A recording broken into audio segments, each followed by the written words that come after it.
Il y avait une fois un homme pauvre. Il avait un fils unique qu'il ne parvenait plus à nourrir. Aussi, son fils lui dit un jour : « Cher père, la vie est devenue trop dure pour toi. Tu ne peux plus me procurer le pain nécessaire. Je vais partir et tenter de me tirer d'affaire par mes propres moyens. » Alors le père lui donna sa bénédiction. Il lui fit ses adieux, le cœur lourd. Le garçon se fit soldat et se retrouva sur le champ de bataille face à l'ennemi. Le combat faisait rage. Les balles pleuvaient tout autour de lui et ses camarades tombaient les uns après les autres. Et quand leur chef tomba à son tour, ceux qui restaient voulurent s'enfuir. Mais le jeune homme bondit hors des rangs, ranima leur courage et s'écria : « Ne laissons pas notre patrie aux mains de l'ennemi !» Et suivi de tous les autres, il fit une percée dans les rangs adverses et battit l'ennemi. Lorsque la nouvelle parvint au roi qu'il devait la victoire à un seul, il éleva le jeune homme au sommet du pouvoir, fit de lui un personnage puissant et considéré et le combla de richesses. Le roi avait une fille très belle, mais pour le moins originale, qui avait fait un vœu peu ordinaire.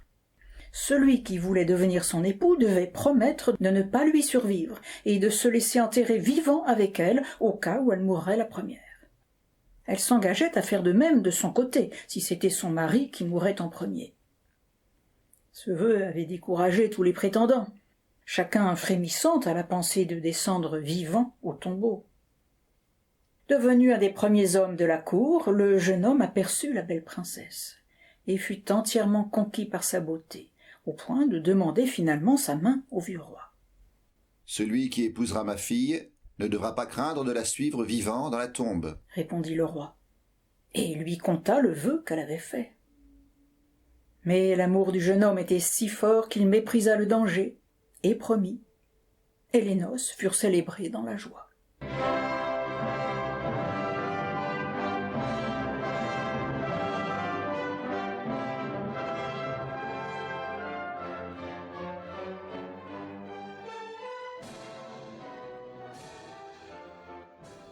Ils vécurent un certain temps heureux et comblés. Mais il arriva qu'un jour, la jeune reine tomba malade, sans qu'aucun médecin pût la secourir, et elle mourut.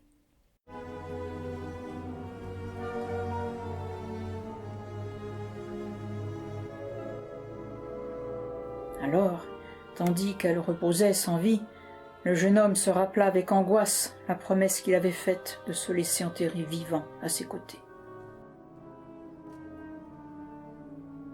Le vieux roi posta des gardes à toutes les portes afin qu'il ne pût s'échapper et lui enjoignit de tenir sa promesse.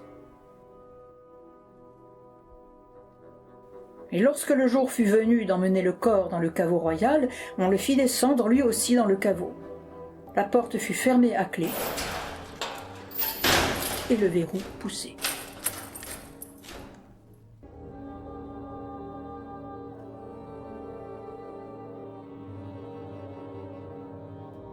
À côté du cercueil, on avait installé une table avec un candélabre allumé, 4 pains et 4 bouteilles de vin. Ses provisions épuisées, il était condamné à mourir de faim.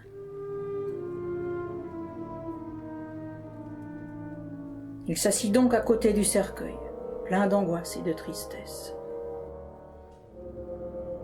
Il mangeait chaque jour une bouchée de pain, buvait une gorgée de vin, et voyait cependant la mort approcher un peu plus chaque jour.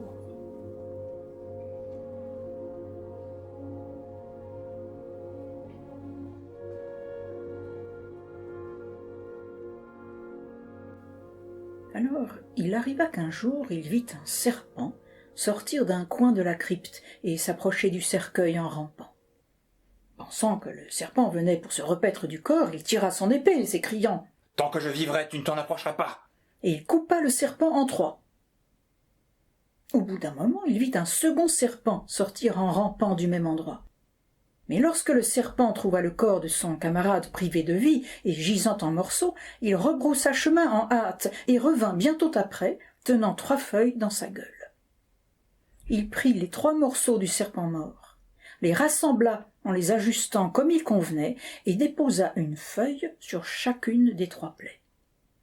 Aussitôt, les parties se ressoudèrent. Le serpent se mit à remuer, revenu à la vie. Et les 2 bêtes se sauvèrent, abandonnant les feuilles sur le sol. L'homme qui avait observé tout cela songea. Ces feuilles doivent avoir un pouvoir merveilleux. Si elles peuvent redonner la vie à un animal, peut-être produiront-elles le même effet sur un être humain. Alors il ramassa les feuilles, en posa une sur la bouche de la morte et 2 autres sur ses yeux.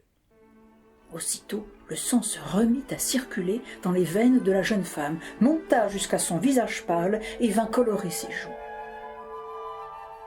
Elle se mit à respirer, ouvrit les yeux, remua les lèvres et s'écria. « Mon Dieu, où suis-je » ? « Tu es avec moi, ma chérie, » répondit-il. Il lui fit prendre un peu de pain et de vin afin qu'elle reprît des forces et lui raconta tout ce qui était arrivé et comment il avait pu la ramener à la vie. Alors elle se leva toute joyeuse et ils se mirent à tambouriner à la porte si fort que les gardes entendirent et coururent avertir le roi. Le roi alla lui-même ouvrir la porte. Et voilà qu'il les eut tous 2 devant lui, frais et bien portants. Il les fit bien vite remonter au palais et se réjouit avec eux de voir leur malheur terminé. Quant aux feuilles, le jeune roi les emporta et les confia à son fidèle serviteur. « Conserve-les précieusement, » lui dit-il. « Qui sait si elles ne peuvent pas quelque jour nous être utiles ?»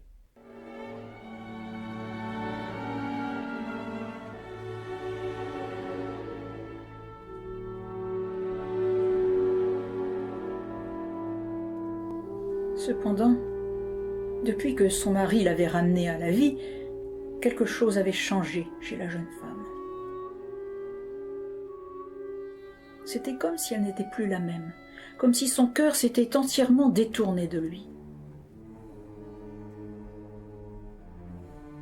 Et lorsqu'il décida de partir en voyage visiter son vieux père, et que les 2 époux eurent pris la mer, elle oublia tout à fait l'immense amour et la fidélité dont son mari avait fait preuve, et elle nourrit en son cœur une inclinaison coupable pour le capitaine du navire.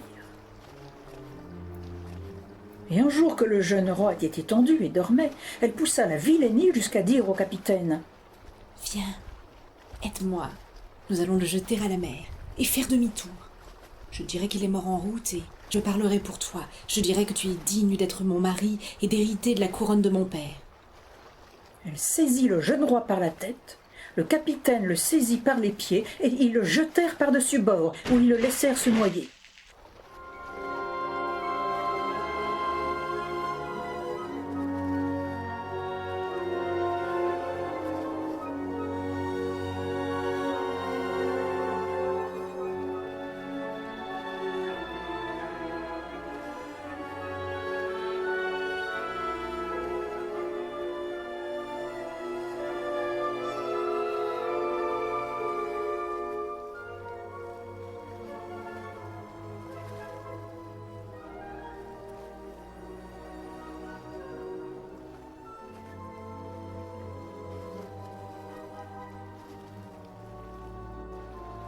Le crime de la femme aurait pu porter ses fruits, si le fidèle serviteur n'avait pas surpris la scène.